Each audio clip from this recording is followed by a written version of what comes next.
우리는 종종 이 변화라는 이야기를 많이 씁니다. 변해야 된다. 또 변해야만 살아남을 수 있다라고 말하면서 변해야 된다라는 이야기를 많이 합니다. 그렇지만 사실 이 변화된다라고 하는 것이 말처럼 쉽지가 않습니다. 변화는 불편한 것이고 힘든 것입니다. 우리가 가정에 어떤 변화를 바꾸는다라고 하는 것이도 이게 얼마나 귀찮은 건지 모릅니다. 그렇지만 힘들고 어려운 과정을 통과하면 변화는 아름다운 것입니다. 변화하기로 결심하는 순간 변화는 신나는 것입니다.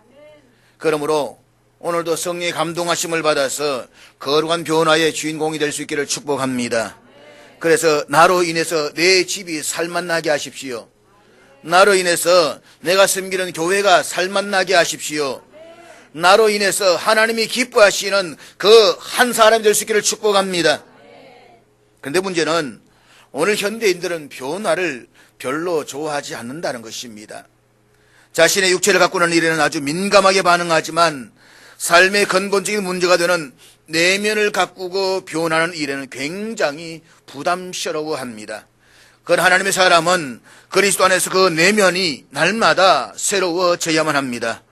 현실의 안주에서 형식화되어져 버린 종교인이 아니라 날마다 변화를 만들어가는 신앙의 사람이 되어져야만 합니다. 변화에 마지못해서 끌려가는 종교꾼이 아니라 변화를 주도적으로 이끌어가는 지도자가 되어야 되는 것입니다.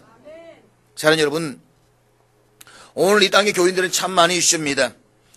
그러나 정작 주의 일을 감당할 수 있는 일꾼을 찾기가 어렵습니다. 평탄할 때에, 편안할 때에는 서로 일꾼이 되겠다고 말하지만 조금만 어려워지면 그 일꾼됨을 부담스러워서 떠나는 교인들이 얼마나 많이 있는지 모릅니다. 울산에 제가 존경하는 교회가 있습니다.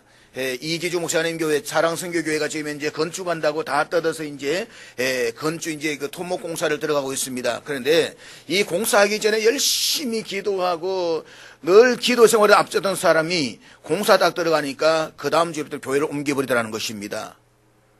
부담된다는 것입니다. 이게 오늘 현대인들의 신앙의 함정, 모순이라고 말하지 않을 수가 없는 것입니다. 그래서 우리 주님 말씀처럼 추수할 것은 많지만 추수할 일꾼이 적다는 것입니다.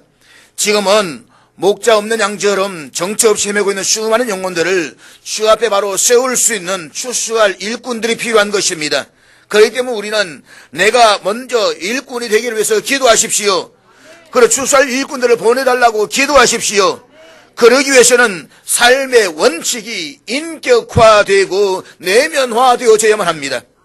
외모가 화려한 인생이 아니라 그 내면이 아름다운 인생이 되어져야 되는 것입니다. 하나님은 외모를 보시는 것이 아니라 중심을 보시는 하나님이십니다. 사랑하는 여러분, 모름지기 하나님 앞에서 일꾼이 되고 지도자가 되기를 원하는 사람은 인품과 인격이 성숙해져야만 합니다. 기억하십시오. 지도자는 아무리 많이 알고 많이 가지고 있다라고 하는 것과는 전혀 상관이 없다는 것입니다. 지금 세상을 보십시오. 자칭 지도자로 하는 사람들 가운데서 지식이 부족한 사람을 본 적이 있습니까? 저들은 최소한 아는 것에 있어서는 우리들을 훨씬 능가할 것입니다. 그렇지만 세상은 그들을 참된 지도자라고 존경하지는 않습니다. 그들은 소피스트들, 다시 말해서 말쟁이들에 불과한 사람들인 것입니다. 말을 만들고 말을 통해서 사람들을 흥분시키는 사람들, 오늘 이런 소피스트들만 넘쳐나고 있다는 것입니다. 정말 이 시대 요청하고 바른 지도자는 그런 말쟁이들이 아니라 삶에 감동을 줄 수 있는 사람인 것입니다. 우리는 지금 삶이 내면화되고 그 인격이 성품화된 사람들을 기다리고 있는 것입니다. 이것은 하나님의 교회도 마찬가지입니다. 그리스도 안에서 그 속살이 날마다 새로워지는 사람, 그래서 그 내면이 성령으로 충만한 사람, 우리 그런 사람이 되기를 위해서 힘써야 되는 것입니다. 사도 바울이 디모데 전후서 통해서 말씀하고자 하는 것도 바로 여기에 있다라고 봅니다. 디모데 전후서는 교회 안에서 지도자의 역할을 강조하고 있는 목회의 서신입니다. 하나님의 교회에서 바른 지도자가 되고 또 참된 그리스도의 제자 되기를 원하는 사람은 어떤 삶의 자세를 가져야 되는 것인가에 대해서 말씀하고 있는 것이 바로 디모데 전후서인 것입니다. 그런 의미에서 오늘 본문 전체 내용은 교회 안에서 남성과 여성의 책임 있는 바른 자세에 대한 교훈이라고 말할 수가 있습니다. 특별히 사도 바울은 남성들에게는 기도의 책임을 강조하고 있고 여성들에게는 순종의 책임을 강조하고 있습니다. 아마도 남성분들이 기도 안 하기가 쉽고 여자들에게 있어서는 순종하는 것이 어렵기 때문이 아닌가 그런 생각을 해보게 되는 것입니다. 우리는 본문 앞절에서 중보 기도의 중요성을 생각해 보았습니다. 우리가 우리 이웃들을 위해서 중보의 기도를 할 수 있다는 사실은 우리에게 주어진 고상한 특권이며 동시에 마땅히 해야 할 책무인 것입니다. 바울은 이 사실을 가르친 이후에 이어서 남성 지도자들에게 아주 중요한 기도의 책임을 가르치고 있습니다. 본문 8절 말씀 우리 한번 같이 보도록 하겠습니다. 8절 나같이 읽겠습니다. 시작.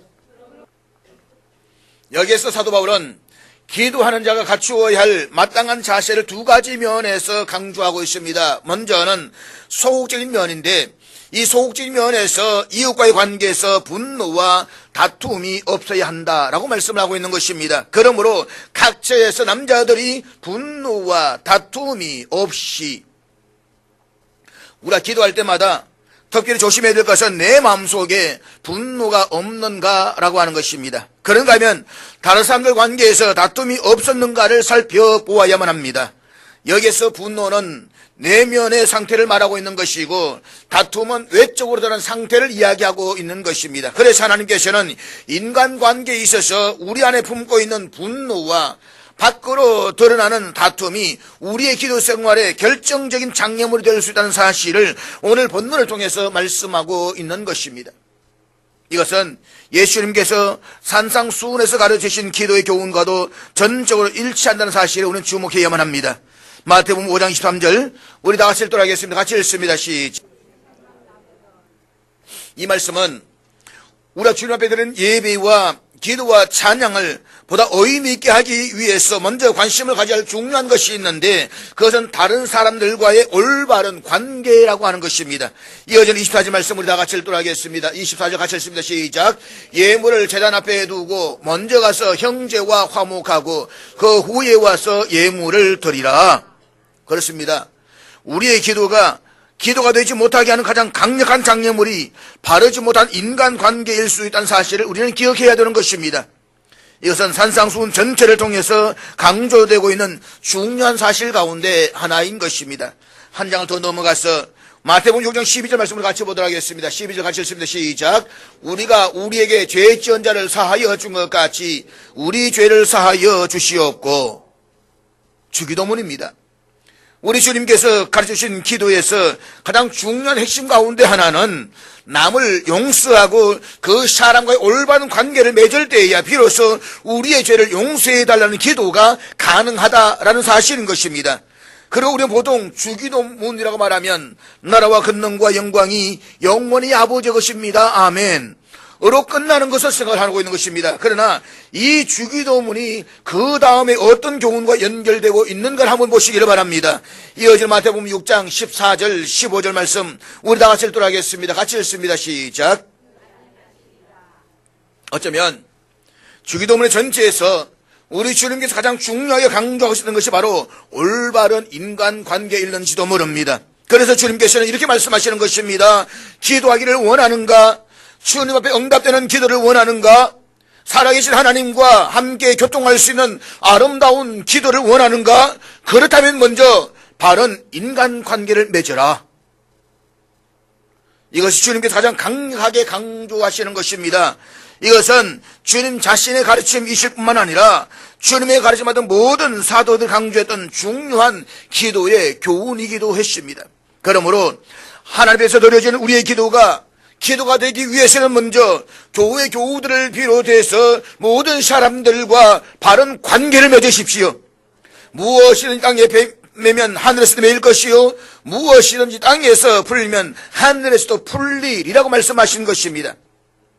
하나님과 나 사이에 능력 있는 기도를 방해하는 가장 중요한 장애물은 잘못된 인간관계인 것입니다. 그래서 사도 바울은 교회에서 지도자로 쓰임을 받아서 사역하기를 원하는 모든 사람들에게 올바른 인간관계를 먼저 강조하고 있는 것입니다. 기억하십시오.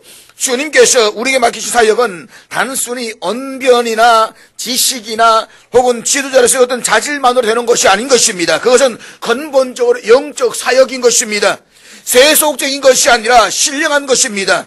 이 신령한 사역은 기도가 없이는 결코 감당할 수가 없는 것입니다. 그러기 위해서는 먼저 바른 인간관계를 회복하십시오. 왜냐하면 우리의 드리는 기도 때문인 것입니다. 우리의 기도가 하나님의 향기로운 예물로 올려지기 위해서 가장 중요한 선결 조건은 올바른 인간관계를 회복하는 것입니다. 본문 8절에서 사도가 말씀하고 있는 말을 다시 한번 들어볼 수 있기를 바랍니다. 그러므로 각 처에서 남자들이 분노와 다툼 없이, 그렇습니다. 우리가 기도할 때마다 경계해야 될 것은 분노와 다툼입니다. 내 속에 분노가 일어나고 있는가? 혹여 다툼은 없었는가? 다툼은 없었다라고 해도 이웃을 향한 정오심이나 분노심이 내 마음을 채우고 있지는 않는가?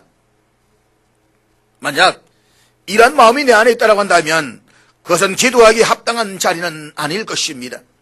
그러므로 우리는 먼저 죄를 고백하고 용서를 구하고 또 이웃을 용서함으로써 다른 사람들과 투명한 관계를 회복해야 되는 것입니다. 그런 다음에야 하나님이 응답하실 수 있는, 참으로 하나님의 보호자를 움직일 수 있는 진정한 기도가 가능한 것입니다. 두 번째로, 적극적인 면에서 기도하는 자는 하나님 앞에서 거룩해야만 합니다. 거룩한 손을 들어 기도하기를 원하노라. 우리는 기도할 때 언제나 눈을 감고 기도합니다. 그래서 기도가 길 때마다 잠자는 시간으로 자장가처럼 들리는 사람들도 없지 않아 있습니다. 그런데 여러분, 성경을 보면서 눈을 감고 기도하라 라는 말씀을 찾아본 적이 있습니까? 저는 지금까지 찾아봤는데 찾지를 못했습니다. 성경에는 전혀 그런 말씀이 없습니다. 학자들은 왜 꼭 기도할 때 눈을 감고 기도해야 되느냐, 이 문제를 좀 고민했던 분들이 있는 것 같습니다. 그래서 학자들은 눈을 감고 기도하는 자세가 인도의 문화적 전통에서부터 나온 것이다 라고 이야기를 합니다. 복음은 본래 예루살렘에서부터 시작된 것인데 이 복음이 제일 먼저 전파된 것이 지금의 터키, 소아시아 지역입니다. 소아시아에서 복음 활발하게 전파된 다음에 어떤 제자들에서 인도 땅까지 복음이 전해진 것 같습니다. 특별히 교회사에 따르면 도마와 같은 예수님의 제자가 인도에까지 복음을 전하고 순교했다라고 전해지고 있습니다. 그런데 인도는 불교와 힌두교의 문화권입니다. 그래서 저들은 기도할 때는 손을 합장해서 모으고 눈을 감는 자세를 취한다는 것입니다. 그런데 복음이 전파되면서 이런 문화적 전통이 서구 사람들까지 전해졌고 그 다음에 우리나라에 기독교가 들어오면서 그 전통이 자리를 잡은 것으로 이해가 되어지는 것입니다. 그러나 중요한 것은 눈을 감고 기도하는 것에는 아무것도 잘못된 것이 없다는 것입니다. 그것은 문화적인 표현에 불과한 것입니다. 그래서 눈을 감고 기도하든 눈을 뜨고 기도하든 거기는 문제가 되지를 않습니다. 기도 외적 자세나 방법은 전혀 중요한 것이 아닌 것입니다. 정말 중요한 것은 그 기도하는 사람의 마음의 상태가 어떤 것이냐에 있다는 것입니다. 오늘 본문의 사도 바울은 거룩한 손을 들어서 기도라고 말씀하고 있습니다. 이 말씀은 손을 깨끗이 씻고 손을 들고 기도하라는 문자적인 의미에서 말하고 있는 것은 아니라는 것을 우리가 기억해야 되는 것입니다. 히브리 사람들은 기도할 때에 늘 손을 들고 기도합니다. 그러니까 히브리적 전통에 따르면 손을 들고 기도하는 것이 일상적으로 가장 많이 사용되는 기도 방법 가운데 하나였습니다. 물론 다른 자세의 기도 방법도 많이 있었습니다. 무릎 꿇고 기도한다든가 아니면 머리를 머리 사이에 박는다든가 여러 기도의 자세가 있습니다. 그런데 히브리 사람들이 손을 들어서 기도하는 의도 가운데 하나는 그들의 의식 구조 밑바탕 다상에부터 하나님을 열망하고 신뢰하는 마음을 표현한다라고 볼 수가 있는 것입니다. 우리가 그런 마음으로 손을 들 수 있다라고 한다면 그것은 얼마나 아름다운 자세이겠습니까? 그러므로 손을 든다는 것이 중요한 것이 아니라 손을 들어 기도한다라고 했을 때에 그 손이 거룩한 손인가라는 사실이 훨씬 더 중요하다는 것입니다. 그래서 거룩하라라는 말씀은 하나님의 관계를 바로 하라는 말씀인 것입니다. 앞에서 나와 다른 사람과 잘못된 관계가 기도를 가로막는다는 사실을 말씀을 드렸습니다. 그런데 나와 하나님 사이에 들어오는 죄도 역시 기도를 가로막는다는 것입니다. 죄는 언제나 하나님과 나 사이의 관계를 가로막습니다. 그래서 성경은 하나님의 귀가 두 나이 듣지 못하심이 아니라 죄가 하나님과 나 사이의 관계를 내었다라고 말씀하고 있는 것입니다. 우리의 손이 거룩한 손인가? 주님과 나 사이에 가로막고 있는 죄 문제는 없는 것인가? 이것은 기도하기 전에 우리가 먼저 해결해야 할 중요한 문제인 것입니다. 우리가 이런 배경들을 생각하면서 시편 24편 3절과 4절 말씀을 한번 같이 읽도록 하겠습니다. 다 같이 읽습니다. 시작. 우리가 하나님을 경배하기 위해서 시온산에 오른다라고 하는 것은 거룩하신 하나님 앞에 내가 선다는 것을 의미합니다.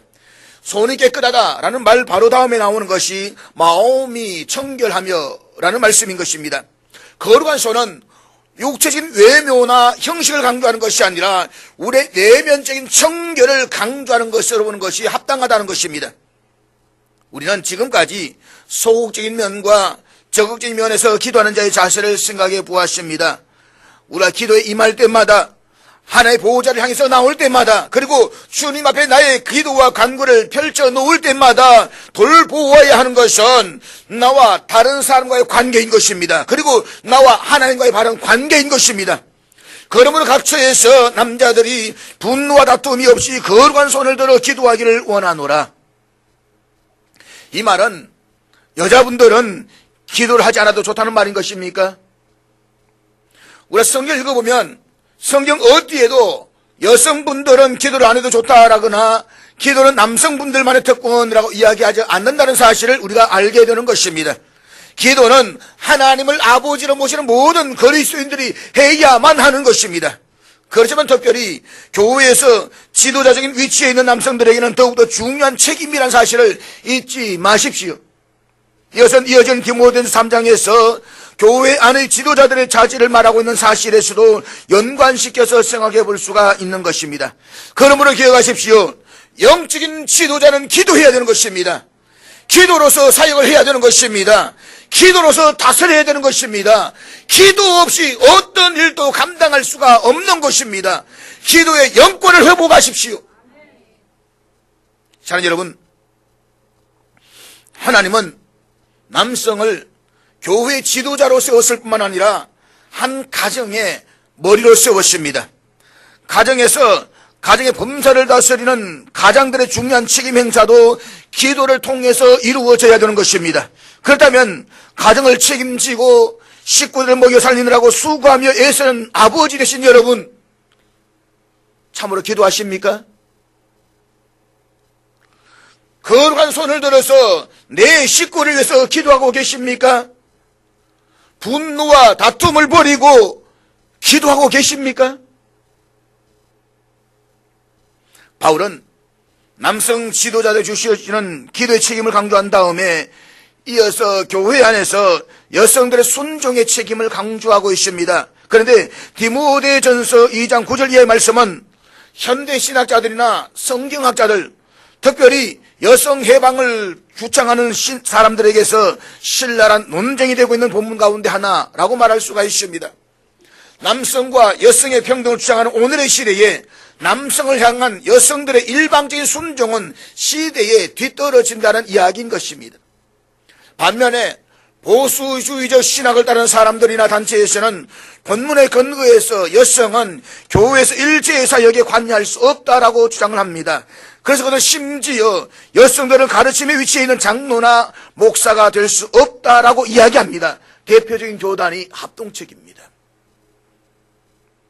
그러나 우리가 결론적으로 생각이 될 것은 남자와 여자는 그리스도 안에서 동등하다는 것입니다. 하나님 앞에서는 결코 남자와 여자의 차별이 있을 수가 없는 것입니다. 그래도 불구하고 하나님은 남자와 여자에게 다른 역할을 줬음을 우리는 알아야 되는 것입니다. 이 역할의 차이를 놓고 우열의 개념으로 해석해서는 안 되는 것입니다. 마땅히 남자는 남자가 해야 할 일이 있고 여자는 여자가 해야 할 일이 있습니다.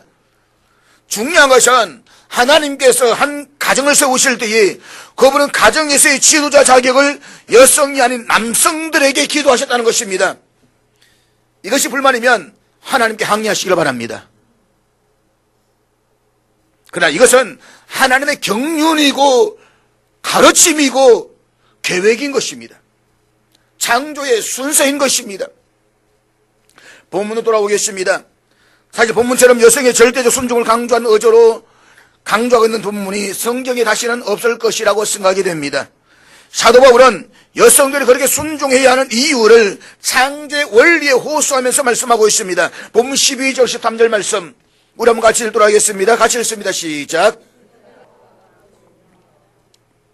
이 말씀은 하나님께서 창조의 순서에 있어서 남성을 먼저 세우시고 그 남성을 돕기 위한 협조자로서 여성을 지으셨기 때문에 하나님은 리더십을 남성에게 기대하신다는 것입니다. 여성 동지분 불만이십니까? 그럼 하나님께 따져보시기를 바랍니다. 제게 따지지 마시고요. 성경의 이야기인 것입니다. 이것은 문화적인 협상이 아니라 창조의 원리에 속하는 것입니다. 그러므로 우리는 성경으로 돌아가서 하나님의 창조의 섭리와 질서를 회복해야 되는 것입니다. 고린도서 11장 5절 말씀, 고린도서 11장 5절 말씀으로 같이 읽겠습니다. 시작. 고린도전서는 어느 한 개인을 향한 권면의 말씀이 아닙니다. 이것은 고린도 전체를 향한 공식적인 권면의 말씀인 것입니다. 그런데 이 말씀에서 알 수 있는 것은 초대교회에서 여성들이 기도도 했고 예언도 했다는 사실입니다. 초대교회에는 분명히 여성들의 기도의 사역이 있었습니다. 그리고 여성들의 기도의 사역은 교회를 일으켜서 우리의 중요한 동력이 되었던 것도 사실입니다. 뿐만 아니라 예언의 사역도 있었습니다. 여기서 예언이라고 하는 것은 소극적인 의미에서는 앞으로 일어날 어떤 일이란 것이라고 말할 수가 있을 것입니다. 그러나 넓은 의미에서 예언은 폭넓은 설교일 수도 있습니다. 그래서 많은 신학자들은 고린도전서에 나오는 이 예언은 설교, 설문이다 라고 이야기를 하는 것입니다. 특별히 구약 성경에 사용되고 있는 예언이라는 개념은 앞으로 올 어떤 사건에 대한 가르침뿐만 아니라 그 당시의 사회를 고발한다든지 또 우리의 삶에 대한 하나님의 바른 뜻을 전달하기 위한 교훈의 수단으로 사용되었던 것을 알 수가 있습니다. 분명한 것은 여자들은 교회 안에서 기도와 예언을 했다는 것입니다. 그래 불구하고 오늘 바울이 이 구절을 기록한 이유는 단순히 기도나 예언을 금지하기 위해서가 아니라는 사실을 기억해야 되는 것입니다. 물론 여자로서 머리에 쓴 것을 벗고 기도나 예언을 하는 자는 그 머리를 욕되게 하는 것이다. 여기서 머리에 쓰는 수건은 어떤 의미를 가지고 있을까요? 오늘날에도 문자 그대로 이것을 그대로 실천하는 교회들이 있습니다. 대표적으로 로마 가톨릭 교회, 천주교회에서는 미사를 드릴 때에 수건을 쓰는 것이 바로 이 원리에 있는 것입니다. 그런데 성경에서 여자가 머리에 수건을 쓴다라고 하는 것은 권위에 대한 순종의 표시인 것입니다. 그러나 이것은 비단 남성의 권위에 대한 순종이 아닙니다.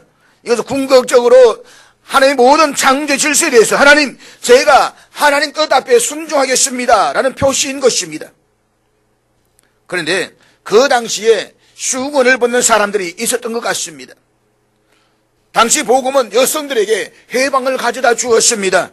복음을 받아들인 여성들은 자신을 속박하고 있었던 전통적인 굴레를 벗어버리게 만들었습니다. 이것은 분명히 복음적인 자유인 것입니다. 그런데 문제는 어떤 여성들은 이 복음이 자신들이 가져다준 자유를 세속적으로 남용하기 시작했다는 것입니다. 그래서 바울은 앞장인 고린도전서 10장 32절에서 이렇게 말씀하고 있는 것입니다. 32절 같이 읽겠습니다. 시작. 유대인에게나 헬라인에게나 하나님의 교회에나 거치는 자가 되지 말고, 다시 말해서 복음을 받아들여서 자유함을 얻었는데 이 자유가 세속적인 것으로 흘러갔다는 것입니다. 오히려 그것이 유대인에게나 헬라인에게나 교회의 걸림돌이 되어버렸다는 것입니다. 차라리 안 믿으면 좋겠는데 저게 예수 믿는다고 하면서 오히려 세상 쫓아다니면서 분탕짓을 다 하니까 이게 문제가 되었다 이 말씀인 것입니다. 오늘 본문에서도 이와 같은 자유에 대한 남용이 두 가지 양상으로 나타나는 것을 우리가 볼 수가 있습니다. 첫 번째 양상은 여성들이 사치스러운 삶 속으로 빠져들어가기 시작했다는 것입니다. 그것이 본문 9절의 말씀인데 9절부터 다 같이 읽도록 시작. 지금 바울은 믿음의 아들인 디모데를 에베소 교회 사역자로 보내면서 이 편지를 쓰고 있습니다.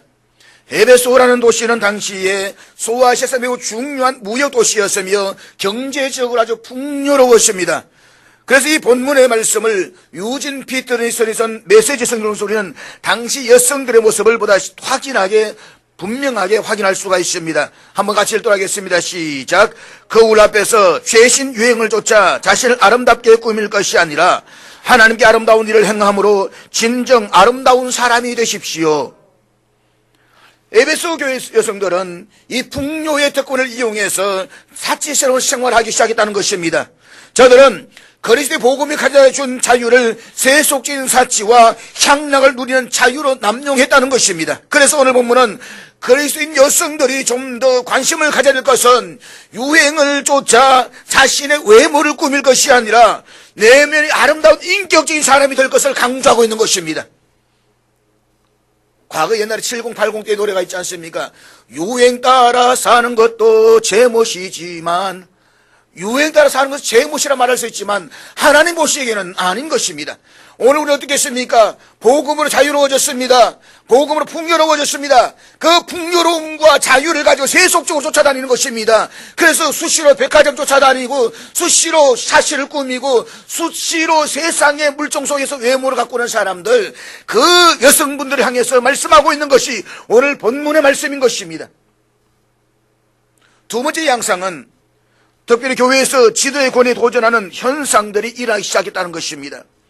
아마 이런 식이었을 것입니다. 우리라고 당신들처럼 못할 이유가 없지 않는가? 그래서 소위 지도자의 고유한 권리에 도전하는 불순종과 반항의 현상들이 교회 안에서 드러나기 시작했다는 것입니다. 사랑하는 여러분, 초대교회 역사를 보게 되면 여성들이 복음의 사이에 참으로 소중하게 쓰임받다는 흔적들이 성경에 넘치도록 있습니다. 그리고 여성들의 중요함은 기독교 역사에서도 분명하게 증거해주고 있는 것입니다. 연약한 부녀들이 복음의 사역을 위해서 참으로 놀라운 사역들을 감당해 왔습니다. 그를 불구하고 지금 사도 바울이 염려하면서 경계하고 있는 것은 여성들 사역 그 자체가 아니라 자기의 위치를 벗어나서 불순종의 자리에 서는 것입니다. 만약에 그들이 하나님의 창조 질서 앞에 순종하는 범주 안에서 사역을 감당했다라고 한다면 바울이 어디까지 허용했겠는가라는 질문이 제기될 수가 있는 것입니다. 이것에 대한 대답으로 우리는 본문 10절과 11절 말씀을 볼 수 있는 것입니다. 본문 10절과 11절 말씀 다 같이 읽겠습니다.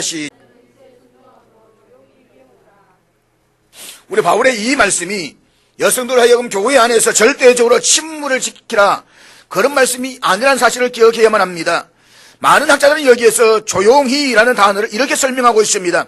이것은 방해하거나 지배하려는 의도가 없이 집중하려는 자세이다. 그렇기 때문에 이 구절에서 강조하고 있는 단어는 조용히가 아니라 배우라는 것입니다. 조시가 아니라 배시인 겁니다. 다시 말해서 좀 더 많은 것을 배우기 위해서 듣는 자세, 집중하는 자세를 가지라고 권면하고 있는 것입니다. 당시 에베소 교회 여성들 가운데는 전혀 배우려는 의도가 없이 자신들이 조금 아는 것만으로 남을 가르치려고 했다는 것입니다. 그래서 교회 지도자들의 권위와 교회 질서를 무시하고 혼란하게 만들었습니다. 바울은 지금 이와 같은 여성들을 향해서 배움의 자리에 다시 서서 집중할 것을 권면하고 있는 것입니다. 계속되는 12절의 말씀을 우리 11절과 함께 유진 피터슨이 쓴 메시지 성경을 통해서 함께 같이 읽도록 하겠습니다. 같이 읽습니다. 시작. 나는 여자가 나서서 남자에게 이래라 저래라 하지 않기를 바랍니다. 여자들은 모든 사람들과 더불어 조용히 지내면서 순종하는 법을 배우십시오. 이 말씀에서 강조하고 있는 것은 가르치는 것이 아니라 남자에게 이래라 저래라 간섭하면서 주관하려고 한다는 것입니다. 다시 말해서 가르치는 것이 잘못된 것이 아니라 그 가르치는 것으로 남자들을 주관하려고 하면서 교회 권위의 질서를 무너뜨리지 말라는 것입니다. 그런 의미에서 우리는 특별히 교회 안에서 남성과 여성의 사역의 이 관계를 중요하게 생각해야만 합니다. 또 조심스러워야 되는 것입니다. 특별히 제가 종종 이야기하는 가운데는 뭐냐, 남자와 여자가 이야기할 때에 말을 놓지 말라는 것입니다. 쉽게 이야기한다고 해가지고 반말을 하고 이게 야자로 넘어가 버리면 선이 무너져 버리게 되고 질서가 무너진다는 것입니다. 결코 야자로 가지 마십시오. 야자는 저 베트남에 가서 야자 수만 따먹으면 되는 것입니다. 중요한 것은 서로가 있어서의 질서는 분명하게 지키는 자세가 교회가 교회다워질 수가 있다는 것입니다. 가정이 가정다워질 수가 있다는 것입니다. 오늘 본문 9절의 마지막 메시지는 하나님이 여성을 지으신 본래 의도가 무엇인가를 가르쳐주고 있습니다. 그것은 바로 순종의 자리입니다. 이 순종을 통해서만 여성은 참으로 여성다울 수가 있다는 것입니다. 아름다워질 수가 있다는 것입니다. 그래서 본문 15절 말씀 우리 다 같이 읽도록 하겠습니다. 같이 읽습니다. 여기에서 구원이라는 단어에 주목하시길 바랍니다. 우리는 일반적으로 구원이라고 말하면 이 땅에서 우리의 육체가 죽은 이후에 저 영원한 천국에 이르게 될 것을 구원이라고 생각을 합니다. 그러나 바울이 여기서 말하고자 하는 구원은 꼭 그런 영적인 구원만을 의미하는 단어일 필요가 없다는 사실을 말하고 있는 것을 우리가 기억해야 되는 것입니다. 여기서는 건강한 삶의 자리 혹은 진정한 인간됨을 의미할 수가 있는 것입니다. 여성이 언제 여성으로서의 건강함을 유지하는 삶의 자리에 설 수가 있겠습니까? 그것은 정절로서 믿음과 사랑과 거룩함에 거할 때라는 것입니다. 바울은 여기에서 여성들이 갖춰야 할 중요한 4가지 덕목을 강조하고 있습니다. 정절과 믿음과 사랑과 거룩함인 것입니다. 그래서 구원이라고 하는 것은 이것을 바탕으로 해서 성숙하게 시키는 사람들에게 온다, 이 말씀인 것입니다. 그러므로 사랑하는 여러분, 하나님께서 중요하게 보시는 것은 우리가 무엇을 하느냐가 아니라 어떤 사람이 되어가느냐에 있다는 사실을 잊지 마십시오. 만약 여성들이 무엇을 가르치다가 교만해지고 그래서 인격적으로 탈선하기 시작한다고 한다면 그는 하나님이 그를 세우신 순종의 자리를 스스로 거부하는 것입니다. 이것을 분명히 하나님께 반항하는 것입니다. 그렇지만 자신의 인격을 관리하면서 건강한 자리에 선다라고 한다면, 그리고 어떤 교회 제재가 그 사람 인격을 의심하지 않고 신뢰할 수 있고 세울 수가 있다고 한다면 교회는 그로 인해서 평안히 든든히 세워져 갈 것입니다. 천사도 허무하는 신앙으로 사람들에게서 존경과 사랑을 받게 되는 것입니다. 사랑하는 여러분, 사도 바울이 오늘 본문을 통해서 주고자 하는 교훈은 2가지인 것입니다. 남성 지도자에게는 기도의 책임이 강조되고 있습니다. 기도하십시오. 지도자는 기도해야 되는 것입니다. 가정을 위해서 기도하고 교회를 위해서 기도해야만 합니다. 내 사역을 위해서 기도해야 되는 것입니다. 분노하지 말고 다투지 말고 기도하라고 했습니다. 아마도 기질적으로 흥분하기가 쉽고 또 싸우기가 쉬운 것이 남성들이기 때문일 것입니다. 그리고 본질적으로 이 신령한 영적인 사역은 기도가 없이는 감당할 수가 없기 때문에 남성들에게 이 기도를 특별히 강조하고 있는 것입니다. 그러므로 하나님의 교회에서 어떤 지도적 역할과 또 자리를 맡기 있었던지 우리는 더욱 주님 앞에 엎드려서 기도함으로써 그 사역을 믿음 가운데 감당할 수가 있어야 되는 것입니다.